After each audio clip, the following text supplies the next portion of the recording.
मैं ब्लॉक मंत्री धनीपुर, राष्ट्रीय शैक्षिक महासंघ मनोज वार्ष्णेय।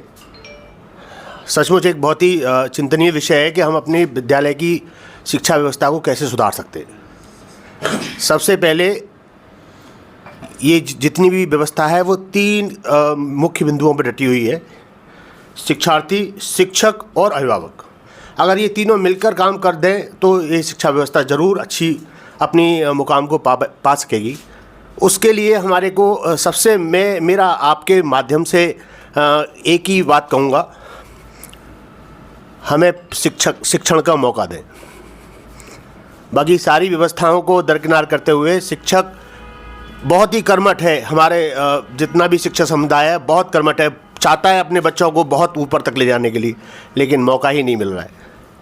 तो मेरा एक सुझाव है कि आपके माध्यम से कि शिक्षण को गैर शिक्षण कार्यों से मुक्ति दिलाते हुए शिक्षा का अवसर दें।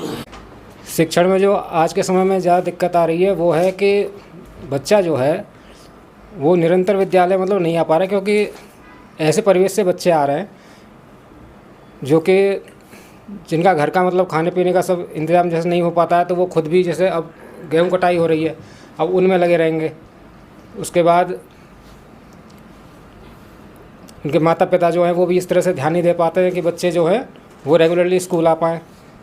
तो इस बार में कुछ ऐसा प्रयास किया जाए या अभिभावक जो हैं उनकी एक जिम्मेदारी उन्हें दी जाए कि वो लगातार बच्चों को स्कूल भेजें, क्योंकि लगातार बच्चे स्कूल नहीं आएंगे तो उससे फिर उनकी प्रगति मतलब हो नहीं पाती है। तो यहाँ पे फिर ज़्यादातर बच्चे आते हैं वो MDM खाने के उससे इस वजह से तो आ जाते हैं, लेकिन एक जिम्मेदारी अभिभावकों को भी मिले कि वो अपने बच्चों को निरंतर स्कूल भेजें। ठीक है, इससे काफ़ी मतलब उनकी शैक्षणिक उसमें उन्नति होगी। तो शिक्षा व्यवस्था बनाने के लिए हमारे सभी शिक्षक साथी लगाए गए हैं और सभी वेल क्वालिफाइड हैं। वेल क्वालिफाइड शिक्षक होने के साथ में और उचित योग्यता रखने के साथ में जब वो वहाँ नियुक्त हुए हैं, लेकिन वहाँ होता क्या है कि हमको जो गैर शैक्षणिक कार्यों में लगा दिया जाता है। अभी मैं अपने स्कूल की बात करना चाहूँगा। मेरे स्कूल में 7 का स्टाफ है और 6 का स्टाफ हमारा SIR और BLO की ड्यूटी में लगा दिया गया। और इस SIR ने पिछले 5-6 महीने से शिक्षण कार्य को इतना बाधित किया है कि इतना हमारा टीचर टेंशन में आ गया कि कई जगह बहुत सारे टीचरों ने आत्महत्या तक भी कर ली। इस तरह के प्रकरण भी सामने निकल के आए। 25-30 लोग हमारे टीचर्स जो हैं उन्होंने आत्महत्या कर ली। और इतने प्रेशर में रहे कि कैसे करें, उस काम को कैसे कंप्लीट करें। दिन में वहाँ जाकर के फ़ोटो ले रहे हैं या सूचनाएं एकत्रित कर रहे हैं और रात में फिर उस ऑनलाइन काम के लिए करने में लगे हुए हैं। आप समझिए कि शिक्षण कार्य की क्या स्थिति है। वहाँ DM SDM वगैरह कह रहे हैं कि नहीं भाई प्रधानाध्यापक इनसे कुछ ना कहें, इनके लिए आप रहने दीजिए, छोड़िए, इनको SIR कंप्लीट करने दीजिए, 5 दिन में कंप्लीट करने दीजिए। इसी तरह से अब क्या चलेगा कि आपका BLO का काम चलने में लगा हुआ है, तो टीचर को शिक्षण कार्य आप करने ही नहीं देंगे। अभी तक जो है किताबें लानी चाहिए, इसकी व्यवस्था की गई है, सरकार ने व्यवस्था की है कि विद्यालय तक आप किताबों को पहुँचाइए, लेकिन क्या वास्तविक रूप से किताबों को विद्यालय तक पहुँचाया जा रहा है? बिल्कुल नहीं पहुँचाया जा रहा। उनसे कह दिया जाता है BRC से ले लीजिए, आप वहाँ NPRC से ले लीजिए, तो भागना तो टीचर को ही पड़ेगा। क्या वो स्कूल टाइम में जाएगा या फिर स्कूल टाइम के बाद में जाएगा इन कार्यों के लिए? तो गैर शैक्षणिक कार्यों में अभी परिवार सर्वेक्षण होने वाला है। परिवार सर्वेक्षण में टीचर लगे रहेंगे। उसके बाद में चाहे पल्स पोलियो पिलाना पड़ जाए, चाहे जनगणना करना पड़ जाए। अब जनगणना आने वाली है, तो ये सत्र हमारा आगे भी बर्बाद होने वाला है। जब आप गैर शैक्षणिक कार्यों में शिक्षक के लिए लगाए रहोगे, उसको बिल्कुल समय ही नहीं दोगे, तो वो किस समय शिक्षण कार्य के लिए कर पाएगा? ये बड़ा दुर्भाग्य का विषय है। आप बिल्कुल सारे गैर शैक्षणिक कार्य हमसे हटा दीजिए। हम वादा करते हैं कि आपके लिए बेहतर से बेहतर जो प्राइवेट स्कूल्स में टीचिंग नहीं हो पा रही है वो हम आपको देंगे। भौतिक संसाधनों में हालांकि बहुत कुछ पहले से परिवर्तन आया है, आप सारी सुविधाओं को उपलब्ध करा रहे हैं, अच्छी बात है, लेकिन उनको जो सुविधाएं उपलब्ध करा रहे हैं उसके लिए आप एक 4th क्लास स्कूल में नहीं दे पा रहे हैं, एक चपरासी स्कूल में नहीं दे पा रहे हो। आप ICT लैब की स्थापना विद्यालयों में करा रहे हो, आप उसके लिए कोई चलाने के लिए कंप्यूटर स्पेशलिस्ट तो दो, जिससे कि उस ICT लैब का बेहतर रूप से संचालन हो सके। वो आप उपलब्ध नहीं करा रहे हो। एक विद्यालय में आप क्लर्क नहीं उपलब्ध करा रहे हो। तमाम ऑनलाइन कार्य में लगाए पड़े हो, तमाम ऑनलाइन प्रशिक्षणों में शिक्षकों के लिए लगाए पड़े हो। तो कब शिक्षक जो है इतना टेंशनाइज रहता है, शिक्षक इस परेशान रहता है कि उससे सारे काम आप करा रहे हैं और बीच बीच में कुछ हमारे अधिकारी गण कहते थे ना भाई शिक्षण पर भी ध्यान मत दीजिए, आप ये काम पहले करिए वरीयता में। तो ये बड़ी विडम्बना है कि गैर शैक्षणिक कार्य जो शिक्षकों से कराए जाते हैं उससे शिक्षण कार्य बेहतर नहीं हो पाता है। रही समन्वय की बात, समन्वय तो बेहतर होना ही चाहिए। त्रिआयामी प्रक्रिया है शिक्षा, समाज और शिक्षक।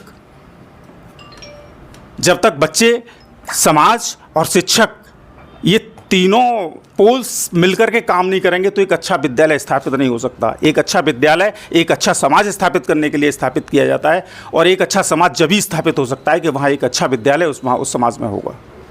ये एक दूसरे के पर्याय हैं, एक दूसरे के पर्याय आपस से दूर चल रहे हैं।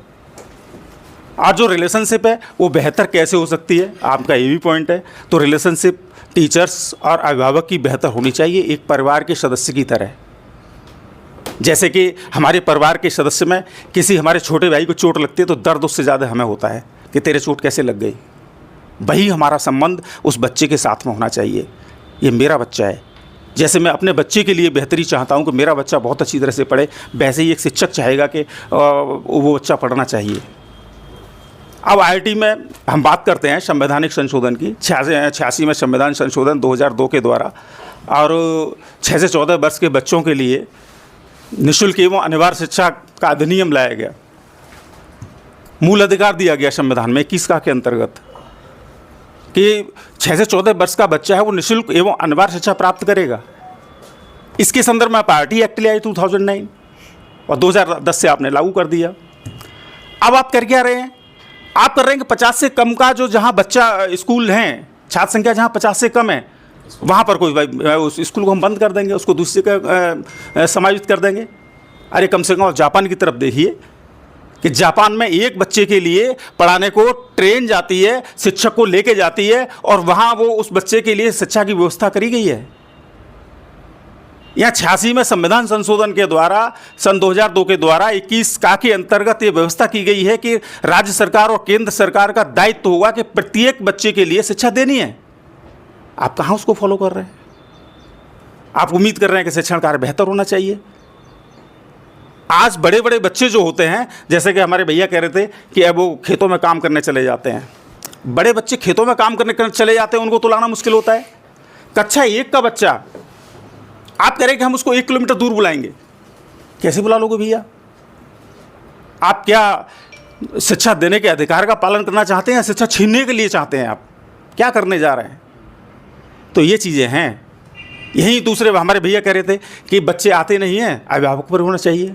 आपने 51 का के अंतर्गत ये व्यवस्था तो कर दी, संवैधानिक व्यवस्था कर दी कि कर्तव्य होगा अभिभावक का, ये केवल कर्तव्य होगा। मूल कर्तव्य में आपको दे दिया कि वो थोड़ा बस व्यवस्था में सहयोग करेगा, वो तो आपने दे दिया, लेकिन थोड़ी बाउंडेशंस भी देनी होंगी, टीचर्स को कुछ अधिकार भी देने होंगे, तभी हम इस शिक्षा व्यवस्था के लिए, गुणवत्तापरक शिक्षा व्यवस्था के लिए कर सकते हैं, लागू कर सकते हैं। शैक्षणिक कार्य तो मेरे को लगता है गौण रह गया है और गैर शैक्षणिक कार्य प्रमुख हो गए हैं, और इसकी वजह से जो शिक्षण व्यवस्था है उसका जो अधिगम स्तर है वो न्यून होता जा रहा है। अगर गैर शैक्षणिक कार्य अगर हमसे हटा दिए जाएँ तो निस्संदेह मानिएगा कि ये देश ने जो सपना देखा है 2047 में इस देश को विकसित बनाने का, वो निस्संदेह पूरा हो जाएगा। लेकिन ये तब तक संभव नहीं है जब तक ये गैर शैक्षणिक कार्यों को न हटाया जाए। जैसे मुझसे पूर्व वक्ता ने बताया कि SIR BLO ने न जाने कितने लोगों को परेशान किया है, आहत किया है। शिक्षक जो है इतनी कुंठित भाव से अपना जीवन जी रहा है कि वो चाहता है पढ़ाना, लेकिन पढ़ाने के लिए कोई अवसर ही उसे नहीं मिल पा रहे हैं। दूसरा है अभिभावक। जैसे अभिभावक बिल्कुल भी अपने बच्चों को, क्योंकि हमारे जो बच्चे आते हैं ना वो उस टाइप के बच्चे आते हैं जो वंचित वर्ग के हैं, जिनके पास खाने का पीने का न तो उनके माँ बाप के पास व्यवस्था है, न बेचारे वो कुछ कर पाते हैं। कॉपियाँ भी उनके पास नहीं होती, पेंसिल उनके पास नहीं होती। तो ऐसे बच्चे हमारे यहाँ आते हैं तो वो ये देखते हैं कि अगर आलू का समय है या गेहूँ काटने का समय है तो कुछ 2-4 पैसे भी हमारा बच्चा कमा लाएगा। तो ये सरकार को या समाज को इस तरफ ध्यान देना होगा कि वो उनकी जो बेसिक नीड्स है वो कैसे पूरी हो। जब तक वो इन सब चीज़ों पे ध्यान नहीं देंगे तब तक बच्चा विद्यालय से नहीं जुड़ पाएगा। जो अभिभावक जब तक बच्चे पर जोर नहीं देगा या बच्चे का साथ नहीं देगा, जैसे मांटेसरी स्कूलों में बच्चे पढ़ते हैं, वो यहाँ से जाने के बाद, स्कूल से जाने के बाद ट्यूशन लगाता है उनका। ट्यूशन लगने के बाद वो फिर अभिभावक भी उसको पढ़ाते हैं। तो हमारे पास तो वो बच्चे आ रहे हैं जिनको हम बिल्कुल वो कुछ नहीं करते, बिल्कुल अभिभावक देखते ही नहीं हैं। और मेरे स्कूल में मेरी कई बच्चियां, आपने भी छापा है, बहुत अच्छी टॉपर रही हैं, NMMS में रही हैं, कई रही हैं। तो मेरा कहने का मतलब ये है कि हमारा जो ये गैप है ये ख़त्म होना चाहिए। और छात्र अध्यापक जो अनुपात है सर, जैसे मेरे यहाँ 1095 छात्र हैं, टीचर है मेरे यहाँ 22, तो कम से कम 30 या 32 टीचर होने चाहिए। छात्र अभिभावक रेशो, छात्र और टीचर रेशो बराबर होगा जब हम अच्छी शिक्षा उनको दे पाएंगे। देखिए, मैं आपको बता दूं कि लगभग 1830 की बात करते हैं हम उस सदी की, जो आज साक्षरता को लेके तमाम सरकारें हाय तौबा मचाती हैं ना कि साक्षरता बढ़नी चाहिए, इतने परसेंट यहाँ है, केरल में बहुत ज़्यादा है, यहाँ अभी कम है, कि ओवर देन 90% होनी चाहिए, 100% होनी चाहिए, 100% की बात हो रही है। मैं आपको बता दूं कि उस समय 1830वीं सदी की बात करता हूं, जहां तक मुझे ध्यान है, मैंने कहीं पढ़ा है। उस समय साक्षरता दर जो है इस भारतवर्ष की लगभग 97% हुआ करती थी। ऐसा क्या हुआ 1830 से और इस बीच में, जो कि हमारी साक्षरता दर भी चली गई और ये भी हो रहा है कि सब एक के सब शिक्षक पढ़ाई नहीं कर रहे, या बच्चों का इतना स्तर, क्वालिटी ऑफ एजुकेशन गिर रही है या उतनी अच्छी नहीं हो पा रही। सीधा सीधा है कि जो हम जिस तरह से हम थोपा जा रहा है इस शैक्षणिक व्यवस्था में सरकार द्वारा अनायास तरीके से। भाई उस समय आप देखिए 1830 में क्या इतने संसाधन थे? गुरुकुल पद्धति थी, और उस गुरुकुल पद्धति में ही बच्चा इतना बेहतर होके आता था, इतना अच्छा होके आता था, जबकि उस समय टीचर्स और स्टूडेंट्स रेशो की भी बात करें तो वो भी इतना नहीं हुआ करता था, लेकिन बहुत अच्छा आता था। अब और पहले की बात करें, सिलेबस इतना ज़्यादा प्राइमरी में भी, बेसिक शिक्षा परिषद स्कूलों में इतना ज़्यादा कर दिया है। मेरा मानना ये है व्यक्तिगत तौर पर, मेरे यहाँ के 2 IAS ऑफिसर्स रहे, DM भी रहे, कमिश्नर भी रहे, मैं जिस गांव से हूँ मैं, वो मुझसे कहा करते थे, जब मैं छोटा था, करीब 7-8 साल का था, तो मैं उनकी सुनता था, तो वो कहा करते थे शिक्षा पे बात, कि बेसिक शिक्षा में 2 चीज़ अनिवार्य होनी चाहिए, उन्हीं पे फोकस होना चाहिए, ज़्यादा सिलेबस नहीं करे, गणित और हिंदी। आप देखिए, आप भी देख लीजिए, आप पढ़े हो, मैं आपकी तो नहीं कहता, लेकिन हम जिस वक्त में पढ़े हैं, मेरे साथी हो सकता है सुशील जी पढ़े हों, उस समय इंग्लिश 6 क्लास से लगती थी। क्या हमारी इंग्लिश कमज़ोर है? और आज जो है मेरे विचार से 2nd 3rd से ही इंग्लिश है, नर्सरी से है। तो उसमें अब मैं अभी 4th क्लास में, अभी क्रम भाई चला गया, मेरी एक टीचर छुट्टी पे थी, तो मैं उसमें लेने चला गया, 3rd में, सॉरी। तो मैंने, बच्चे क्या पढ़ रहे हो? मैंने उनकी इंग्लिश की बुक निकाली, मैं इंग्लिश पढ़ाता था, अब तो कम पीरियड लेता हूँ, लेकिन जब टीचर्स कम थे तो मैं साइंस, मैथ, इंग्लिश तीनों पढ़ाता था। तो मैंने बच्चे इंग्लिश निकाली है, मैंने खड़ा कर लिया, मैंने कि बेटा पढ़ना। अब आप बताइए कि 3rd क्लास में या 2nd क्लास में आके बच्चे को ट्रांसलेशन का ज्ञान नहीं है, वर्ब का ज्ञान नहीं है, सब्जेक्ट का ज्ञान नहीं है, वो क्या करा रहे हो भाई? क्या चाह रहे हो उससे? एकदम ही उसको अंग्रेज बनाना चाह रहे हैं। तो ये सारी चीज़ें ऐसी हैं कि ये मेरे विचार से क्वालिटी ऑफ एजुकेशन पर निश्चित रूप से असर डाल रही हैं। दूसरी एक महत्वपूर्ण बात जो अभी कॉमन इन्होंने भी कहा, बीरेन सिंह ने भी कहा, RT एक्ट में आप ले आए, सारी जिम्मेदारी टीचर्स पर डाल दी, लेकिन उसके बच्चे का ठहराव मेन है। जब तक बच्चे का ठहराव क्लास में नहीं होगा, अभी बात हुई, तब तक आप उसके स्तर को, अधिगम स्तर को नहीं ऊंचा ले जा सकते, आप बढ़ा नहीं सकते। आपको ये जिम्मेदारी RT एक्ट में संशोधन करके गार्जियन पर डालनी पड़ेगी कि उसमें ऐसा कोई, मैं तो कहता हूँ ये कर्तव्य नहीं, एक कोई पनिशमेंट रूम में ऐसा कुछ करना पड़ेगा कि अगर आपका बच्चा नहीं जाता है तो आपकी चाहे तो सुविधाएं रोक दी जाएं, जो सुविधाएं सरकार आपको दे रही है, चाहे वो गरीबी के नाम पर कुछ भी दे रही है, आप केवल वहीं तक सीमित रह जाएंगे, अपने बच्चों के प्रति जागरूक नहीं हो पाएंगे। तो ये 2-3 चीज़ें मेरे हिसाब से बहुत ज़रूरी हैं। अगर ये चीज़ें हो जाती हैं, हमसे बोझ कम कर दिया। और शिक्षक, ये निश्चित है, शिक्षक को जब भय का वातावरण स्कूल में रहेगा या शिक्षक के दिमाग में रहेगा, आप कितने भी डंडा चला लीजिए, आप उस स्तर पर नहीं ले जा पाएंगे। शिक्षक के मन में डर रहेगा कि हमारा शौचालय पड़ा है। जिम्मेदारी कोई भी इंस्पेक्शन अगर बीएसए का या किसी भी डीएम साहब का होता है, सीडीओ साहब का होता है, वो तो जाके वहाँ की गंदगी देखते। मैं आज तक, मेरी भी नौकरी करीब 35 साल हो गई, मैं आज तक कभी ये नहीं देख पाया कि भाई के उसके खिलाफ कार्रवाई हो कि सफाई कर्मचारी या कोई अन्य, जिसकी वजह से आज स्कूल की ये दशा है, इसके और शिक्षक के ऊपर ही क्यों कार्रवाई। और ये शिक्षक में रहेगा तो वो तो जाके भाई पहले क्लास में अपना क्या ध्यान देगा, पहले अपना शौचालय देखेगा, उसकी एक आध पीरियड तो उसका उसी में जाएगा। हेडमास्टर हो जाए, हेडमास्टर नहीं है तो एक आध को लगा के रखेगा, पूरा उसी पे जाएगा। जिम्मेदार शिक्षक ही हो, गैर शैक्षणिक तो बिल्कुल ये सबसे कॉमन और मेन पॉइंट है जिसकी वजह से प्रभावित शिक्षा हो रही है। तो मेरा तो आपके माध्यम से यही मैं चाहता हूं कि ये बात हो कि एक तो भाई बिल्कुल ये कम किया जाए सिलेबस, कि 1-2 से ही इन 2, 3, 4 के बच्चों को केवल गिनती, पहाड़े, गणित यानी गणित की जो बेसिक चीज़ें हैं और हिंदी, मैं मानता हूँ और दावे के साथ कहता हूँ अपने अनुभव के आधार पर, क्योंकि मैंने भी फर्श पे बैठ के बोरी अपनी ले जाके शिक्षा प्राप्त की है। मैं अपने घर से टाट की बोरी ले जाके उस पर बैठता था, न कोई लिपाई करती थी लड़कियाँ उसमें हमारे साथ जो थी उसमें क्लासरूम में, और कुर्सी भी हमारे हेडमास्टर साहब की या पढ़ाने वालों की वो होती थी, मिट्टी की बना के उस पर बैठते थे।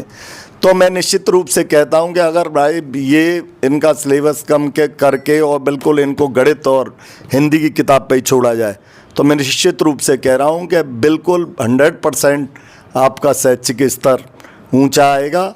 और ये नवाचार और ये सब, ये ठीक है, होना चाहिए जैसे दौड़ रहा, लेकिन आप बात अमेरिका की करेंगे कि जो वेल डेवलप्ड है, और वो जो उसे पहुंचने में मुझे लगता है, मुझे नहीं कहना चाहिए, हो सके मेरा संदेश गलत जाए, 50 साल लगेंगे आपको उस डिजिटल उसमें जाने के लिए, देश की बराबरी करने के लिए। अभी आपके पास कुछ है नहीं, तो सारा डिजिटल कर रहे हो कि ऑनलाइन ये करो, ऑनलाइन ये करो, ICT तमाम। अभी क्लासों की बात हो रही थी, बिजली आ नहीं रही है, कुछ आ नहीं रहा है, तो कहाँ उनका सफल क्रियान्वयन कहाँ से होगा। अब आदेश निकाले जा रहे हैं चाहे जनरेटर चलाओ, कहाँ से चला दे भाई हेडमास्टर या शिक्षक, अपनी पूरी सैलरी को ही उसी में लगा दे क्या।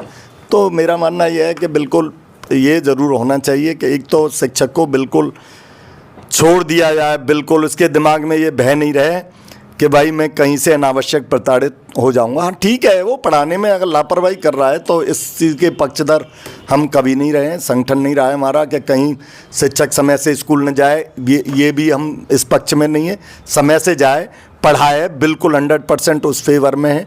लेकिन उसका भय का जो वातावरण आज है इस टाइम में, हमने तो अपनी पूरी नौकरी में देखा नहीं। तो संविधान में 2 चीज़ें हैं, फंडामेंटल राइट्स और फंडामेंटल ड्यूटीज़। हम बात करते हैं शिक्षक से सिर्फ ड्यूटीज़ की, उसके राइट्स की नहीं बात करते हैं। हमारा कहना ये है कि जहां आप ड्यूटी की बात कर रहे हैं वहाँ उसके राइट्स की बात कीजिए। और उसका राइट्स जो है उसमें सबसे पहला राइट ये होता है कि वो अपने हिसाब से उस माहौल को, उस परिवेश को शिक्षा प्रदान करे जहाँ पर वो मौजूद है। हमसे बात वहाँ की जाती है जहाँ का वहाँ का परिवेश नहीं है। हम राइट्स पे अपनी ड्यूटीज़ की बात कर सकते हैं, हक की बात नहीं कर रहे। तो सरकार पहले हमारी ड्यूटीज़ को और हमारे राइट्स को एक समान तन में लिया है।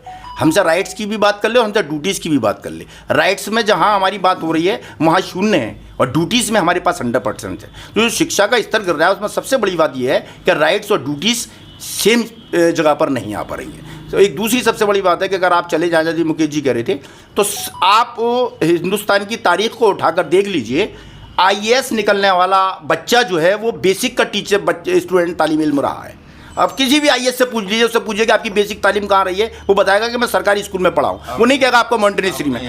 अब वो स्टूडेंट जो पीरियड था वो चला गया। क्यों गया? वो इसलिए गया साहब कि इंग्लिश मीडियम वाले स्कूलों में, जैसा भी ये बात चल रही थी आई में, वो प्राइवेट स्कूल वहाँ से पहुँचाते हैं। वो एक ऐसी मशीनरी तैयार करते हैं हमारे और आपके लिए कि जो बच्चे हमारे IAS से ज़्यादा जो है क्या नाम है वो फॉरेन में जाकर अपनी सेवाएँ दे रहे होते हैं। उसकी सबसे बड़ी वजह यह है कि सरकारी स्तर पर जो शिक्षा का जो भय था वो टीचर के अंदर पैदा कर दिया गया। और उसने उस राइट्स को, जो उसकी ड्यूटी थी, उसने उसको हटाकर अपने आप की सिर्फ अपने राइट्स को मानने के लिए बात कर दी। वो ड्यूटी पर बात नहीं करता सर, अब वो राइट्स पे ही बात नहीं करता, वो सिर्फ इस भय पर बात करता है कि मुझे सिर्फ स्कूल पहुंचना है, सिग्नेचर और रजिस्टर पे करना है। उसे बच्चे पढ़ाने से कोई मतलब नहीं है, क्योंकि मैं बड़ी माजरत के साथ सॉरी टू से 100% रिजल्ट जहां शिक्षक से मांग लिया जाए, उससे बड़ी निज़ामत उस माशरे की ख़राब नहीं हो सकती कि एक 40 क्लास के बच्चे के अंदर कोई बच्चा ऐसा नहीं है कि 100% 40 का 40 हो जाएंगे। ये एक वो व्यवस्था है जो आपको चैलेंजिंग मूड पर लेकर आती है, एक शिक्षक के दायित्व को ख़राब करती है कि वो हर एक बच्चे को, ये कैसे हो जाएगा कि 99% लाने वाला बच्चा जो मेहनती है वो बच्चा, और उस बच्चे के अंदर एक समानता की दर्जे पर लाकर खड़ा कर दिया जाए कि पढ़ने वाला भी अच्छा और ना पढ़ने वाला भी। तो सबसे पहले ये 100% की जो ये 100% निपुण होने वाली बात है, इस पर कहीं ना कहीं हमें सोचना पड़ेगा। हमें ये सोचना पड़ेगा कि शिक्षक ये दायित्व करके बताएगा कि उसके स्कूल में क्लास में बच्चा कौन सा किस नंबर पे लाने वाला। ये नहीं चल सकता कि 100% निपुण कर दीजिए आप। ये व्यवस्था कहीं ना कहीं हमें सोचने पे मजबूर कर रही है और शिक्षक की हैसियत को कम कर रही है। कि लीडर तो वही है कि जो कम योग्यता वाले से अधिक योग्यता का काम करा सके। ये लीडर ऐसे हैं कि अधिक योग्यता वाले से कम योग्यता वाले का काम करा रहे हैं। जनगणना है, ये गणना है, ये तो कोई भी और विभाग कर देगा। कहीं अगर स्कूल में एक बच्चे को भी महीने वाले 10 दिन नहीं पढ़ाएगा तो उसकी ज़िंदगी लॉस हो जाएगी। ये मान के आगे नहीं पढ़ पाएगा, पिछड़ गया तो। और अगर किसी विभाग में ये 15-20 दिन का कोई काम ले लें, एक महीने का काम ले लें, तो इतना कोई फर्क पड़ने वाला नहीं है। और दूसरी बात रही वो कि शिक्षक को क्या है कि स्कूल, वहाँ आप ग्राम पंचायत में है तो सबसे बड़ा पढ़ा लिखा अध्यापक होगा। क्या क्या किसी ग्राम पंचायत की योजना बनती है कि शिक्षक की योगदान है उसमें? क्या सफाई कर्मचारी आ रहा है? क्या उसमें सिग्नेचर महीने शिक्षक के जा रहे हैं? एक पढ़े लिखे प्रधान सिग्नेचर कर रहा है, वो उससे कह रहे कि स्कूल क्यों नहीं आ रहा कि 500 रुपये महीने दे रहा हूँ उसे मैं। वो 500 रुपये में बिक सकता है, अध्यापक 1 लाख में नहीं बिकेगा अगर अध्यापक को इस तरह का अधिकार दिया जाए तो। अध्यापक को है क्या अधिकार? आजकल सम्मान अधिकार से मिल रहा है। जो तुम्हारा कुछ बिगाड़ सकता है या कर, उसे सम्मान मिल रहा है। गांव में अध्यापक जा रहा, कुछ नहीं खड़ा रहा, बार बार भैया SIR के लिए आधार कार्ड आज ना कल दे देंगे, कल ना। अगर उसी अध्यापक को ये लिखने का अधिकार होगा इनकी फ्री योजना से बंद कर दी जाए, ये बच्चे को नहीं भेजते, फिर देखना रिजल्ट क्या आएगा। अध्यापक को अधिकार तो दो, अधिकार कहाँ दिए हैं आपने? ड्यूटीज दे देंगे, ये करिए ये करिए ये करिए। कभी है कि किसी के खिलाफ कुछ लिख सकता है? भाई जो मीटिंगें होती हैं विकास की, सड़क बननी है, रोड बनना है, किसको क्या दिया जाना, क्या वो स्कूल में नहीं हो सकती? क्या वो जब वो गांव में कोई सोचेगा, प्रधान लड़ेगा, उसके अपोजिट वाला भी होगा, तो प्रधान तो ये सोचेगा ये मेरे साथ रहा है, इसको योजना मिले, दूसरे को सड़क मेरी उस तरफ नहीं बने। लेकिन जब अध्यापक के पास जाएगा तो अध्यापक जो बात सही होगी उसे करेगा। और जब लोगों को लगेगा कि अध्यापक इनके द्वारा हमें कुछ, तो बच्चे को भी टाइम से भेजेंगे। बच्चे एक अभिभावक का वो भी होगा। और रही बात उसकी बच्चे और अभिभावक मीटिंग की, वो कहता है 500 रुपये का नुकसान हो जाएगा, निकाल देगा, मैं मीटिंग क्यों करूँ? हमारे यहाँ स्कूल में अध्यापक मांटेसरी, जिसे नौकरी गवर्नमेंट मिलेगी वो सरकारी करेगा, जिसकी गवर्नमेंट नौकरी नहीं मिली वो प्राइवेट में पढ़ाने जाएगा। इतना बड़ा डिफरेंस है। अगर वही अभिभावक जो वहाँ 100% प्राइवेट में ध्यान दे रहे हैं, अगर उसका 10% भी हमारे बेसिस के स्कूलों में ध्यान देना शुरू कर दें और अध्यापक से मिलना शुरू कर दें, उससे 2 गुना रिजल्ट हमारा अध्यापक निकाल के देगा उसका। तो ये गैप है, ये एक प्रचार, एक समझ है। एक ये समझ नहीं है कि टाई लगाई और बस में बैठ के 2 घंटे, एक 6 साल का बच्चा 2 घंटे वहाँ मानते से ही पढ़ने जा रहा है, एक फोटो खींच टाई लगा के जा रहा है, उससे पढ़ाने वाला कौन है? जिसे 5,000 रुपये महीने मिल रहे हैं। और 5,000 रुपये किसे मिल रहे हैं? जिसे 50,000 की वेतन नहीं मिल पाया है, वो 5,000 में कर रहा है। उसे क्या योग्यता? कोई योग्यता नहीं है उसकी, बशर्ते बिल्डिंग से पढ़ाई नहीं है। पढ़ाई है अभिभावक और टीचर्स और के जो बीच का जो कम्युनिकेशन गैप है ना, तो क्या पढ़ के आया, क्या करके आया, वो मेन मुद्दा है। उस पर सरकार फोकस ही नहीं कर रही। अरे ये इतने जो कार्ड दे रही है, बेरोजगारी भी बहुत है। 10,000 रुपये में एक बहुत देसी, 20,000 में बहुत देसी कर्मी रख दे, ये सफाई कर्मचारी को 1 महीने लगा दे, सही काम सब पढ़े लिखे कर देगा। लेकिन सफाई कर्मचारी नहीं होगी तो अपने आगे सफाई तो कहीं लेगा आदमी। पर स्कूल में अध्यापक पढ़ाने नहीं गया तो पढ़ाने कौन आएगा उसे? उन बच्चों को जिनके माँ बाप पढ़े लिखे हैं उठा टेकें, उन्हें कौन पढ़ाएगा? सफाई कर सकता हूँ उठा टेक, घर के सामने अगर सफाई कर्मचारी नहीं आएगा तो। पंचायत सेक्रेटरी नहीं आएगा, पंचायत है क्या, कर क्या रहे हैं पंचायत सेक्रेटरी? बस के पास साइन कर रहे हैं चेकों पे, उनसे नहीं ले सकते ये काम SIR का उसका। वो किसी से अगर पंचायत सेक्रेटरी गांव में जाके किसी से कहते कि ये काम होना, 10 गांव के लोग चाय पिलाएंगे, उससे सब काम कर देंगे। लेखपाल किसी से कहते क्योंकि उनसे उनका काम निकलना है, मास्टर से किसी गांव वाले का कोई काम सिद्ध नहीं होना है। ये कमी है, सम्मान दे ही नहीं रहे आप अध्यापक को, कहाँ सम्मान दे रहे हैं? सभी हम सब शिक्षक बैठे हैं यहाँ, और शिक्षकों से भी हमारा एक अनुरोध है कि जब तक हम अभिभावक से अपना संवाद नहीं बनाएंगे, जब तक इस शिक्षा व्यवस्था में सुधार नहीं होगा। क्योंकि जो बच्चा हम पढ़ा रहे हैं, कई लोगों ने कहा कि नहीं साहब अभिभावक नहीं पढ़ा रहा। अरे अभिभावक कैसे पढ़ा देगा? सुबह कोई मजदूर आदमी है 8 बजे निकलेगा अपने यहाँ से, 6 बजे घर आता है, वो अपने बच्चे को कैसे ध्यान दे देगा? ज़रा आप मुझे बता दो। तो हमें उस बच्चे को उस पर बात करना है लगातार। निपुण अभियान क्यों आया? निपुण अभियान इसीलिए आया कि ये मैंडेटरी किया गया कि 1 से 3 तक के बच्चे को हमें इतनी एजुकेशन, इतना लक्ष्य ये आना चाहिए। इसीलिए आया गया क्योंकि अभिभावक लोग यही कहते थे, हमारे सभी लोग, कि अभिभावक पढ़ा नहीं पाते। अभिभावक नहीं पढ़ा पाएगा। अभिभावक, हमारे यहाँ जो बच्चा आता है वो इतने कम संसाधनों वाला बच्चा आता है, वो उसको हमें ही करना पड़ेगा। हमें शिक्षकों की जिम्मेदारी लेनी पड़ेगी कि हमें जो बच्चा हमारे पास आ रहा है इसको हमें कैसे हमें आगे तक लेके जाना है। SIR रही, ये सही, ये सब काम है, ये सब काम हमें करने होंगे, क्योंकि एक शिक्षक ही एक इतना जिम्मेदार पद है, इसके अलावा ये चीज़ कहीं नहीं जाएगी। अब कई लोगों ने ये कहा सर SIR में हमारे लोगों ने आत्महत्या कर ली। क्यों कर ली भाई? एक प्राइवेट नौकरी का 10,000 रुपये का, 20,000 रुपये का आदमी है ना, वो कितना अच्छा काम करता है, हमें 1 लाख रुपये दे रही है सरकार। इतना शिक्षा देना है, नहीं SIR का काम बिल्कुल ट्रेंड उसके लिए किया बिल्कुल सही बात है। लेकिन हम एक एजुकेशन से आते हैं, हम पढ़े लिखे लोग हैं। हमें अगर इस प्रकार के शैक्षणिक कार्य में, गैर शैक्षणिक कार्य में SIR और ये चीज़ें जो इलेक्शन ड्यूटी हैं, ये BLO, ये हमें करना पड़ेगा। और कई सारे काम ऐसे हैं, जैसे जनगणना करा दी, वो कोई और चीज़ करा दी, भैंस गणना करा दी, कुत्ता गणना करा दी, या कोई और करा दी, ये चीज़ गलत है। हम इसका विरोध करते हैं कि इस प्रकार की बातें नहीं होनी चाहिए। अब हमारे शिक्षकों को अभिभावकों से संपर्क करना होगा, और जब भी ये शिक्षा व्यवस्था में उद्धार जो है वो का इसका जो स्तर है वो ऊंचा होगा। एक बात और भी है, हालांकि वो हम सब शिक्षक हैं, वो मुझे नहीं कहनी चाहिए, लेकिन फिर भी मैं कह रहा हूँ, हम शिक्षकों को अपने बच्चों को कॉन्वेंट में पढ़ाएंगे, और बच्चों को अगर हम भी अपने बच्चों को कॉन्वेंट अपने स्कूल में लेके जाएं, तो इससे भी हमारा शिक्षा का स्तर और भी अच्छा होगा। क्योंकि हम अपने बच्चे पर जितना ध्यान देंगे उतना बच्चा उन पर भी ध्यान देंगे। तो मेरा उद्देश्य, मेरा मतलब मकसद यही है कि शिक्षक, शिक्षार्थी और अभिभावक तीनों को एक लेवल में एक साथ काम करना होगा, जब ही इस शिक्षा व्यवस्था का सुधार हो पाएगा। हमारी उत्तर प्रदेश सरकार ने, मैं इसका भी धन्यवाद ज्ञापित करना चाहता हूं कि उन्होंने हमें इतने अच्छे संसाधन उपलब्ध कराए हैं आज की डेट में, कि इससे पूर्व कभी हमें इतने नहीं मिले। हर चीज़ वो दे रही है, जो आप मांगोगे वो दे रहे हैं वो लोग। मैं ये ज़रूर कहूँगा कि विकसित भारत का आपका जो सपना है, वो जब तक आपका बेसिक शिक्षा में सुधार की आवश्यकता पूरी नहीं हो पाएगी, वो पूर्ण नहीं होना है। मूलतः सरकार के द्वारा बहुत सारी चीज़ें ऐसी हैं जो उपलब्ध कराई जा रही हैं, लेकिन धरातल पे अगर हम देखें तो बहुत सी ऐसी असुविधाएं हैं, ऐसे कार्य हैं जो शिक्षक को नहीं करने चाहिए, या ये कहें कि उनको नहीं देने चाहिए। शिक्षक सम्मान का पात्र है, उचित सम्मान मिलना चाहिए। SIR का कार्य जैसे सर के माध्यम से कहा जा रहा है कि हाँ शिक्षक से करवाया जा रहा है, ठीक है, करवाया जा रहा है। SIR का कार्य करवाया जा रहा है, आपका BLO का कार्य करवाया जा रहा है, पर उससे आपकी स्कूल की जो शिक्षण की चीज़ें हैं वो प्रभावित हो रही हैं। आप कराएं, उसका भी मापदंड है, आप लोगों को भी कर सकते हैं, लेकिन शिक्षा वो प्रभावित नहीं होनी चाहिए।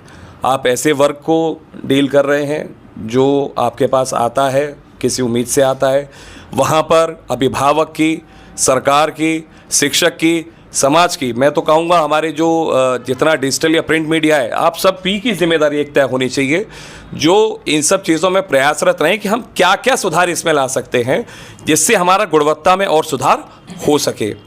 मैं आश्वस्त हूँ कि आज हमारे संपादक महोदय ने यहाँ पे हम सबको बुलाया है, हम सभी से हमारे जो विचार हैं वो लिए गए हैं, तो निश्चित ही आगे कुछ ऐसी चीज़ें होंगी आपके माध्यम से प्रकाशित की जाएंगी जो सुधार लायक होंगी, और निश्चित ही कुछ ऐसे लोगों के कानों तक पहुँचेंगी जो इन सारी जो समस्याएं आज अंकित हुई हैं कि भाई बच्चों को लेके, गैर शैक्षणिक कार्य को लेके या अन्य ऐसे कार्यों को लेके जो समस्याएं उत्पन्न कर रहे हैं हमारे शिक्षण कार्य में, उसमें सुधार हो सके। मैं सुमित सिंह, ब्लॉक मंत्री लोधा, राष्ट्रीय शैक्षिक महासंघ।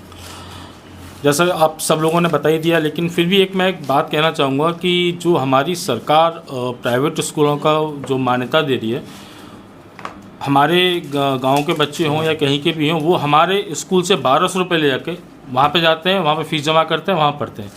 और सरकार भी कहती है कि मतलब सरकार जो मान्यता दे रही है या जो हमारे अधिकारी मान्यता दे रहे हैं, कुछ स्कूलों को मान्यता है, कुछ स्कूलों को मान्यता नहीं है। तो सरकार को भी या अधिकारियों को भी वो करनी चाहिए कि जो गैर मान्यता प्राप्त स्कूल हैं उनको बंद कराएं और उनका एडमिशन हमारे सरकारी विद्यालयों में कराएं।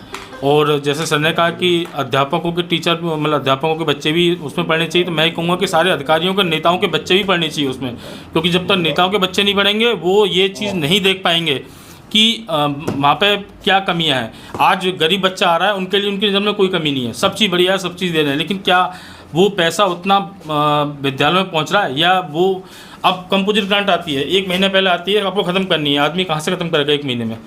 इतने PFMS पोर्टल इतना स्लो चलता है, फिर बाकी उसको जमा करो, फिर पैसा तब आएगा।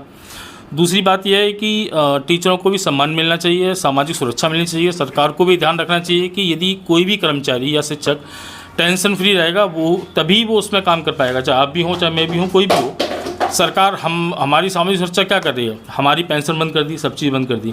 क्या हम जब तक हम पढ़ा रहे हैं तब तक हम पढ़ा रहे हैं, वेतन मिल रहा है, जब हम पढ़ाना बंद कर देंगे तो क्या सरकार जिम्मेदारी लेगी हमारी कि हम आपके आगे बच्चों के क्या भविष्य है, वो बच्चे कैसे निकलते हैं, हमारा क्या ख्याल रखेंगे? क्या वो सरकार इस चीज़ में सोच रही है? नहीं सोचती। व्यवस्था होनी चाहिए, जाड़ों में 6 घंटे की व्यवस्था होनी चाहिए। कोरोना के बाद सरकार ने सबको 6 घंटे कर दिया, ये नहीं देखा कि बच्चों को पानी की व्यवस्था है या नहीं है।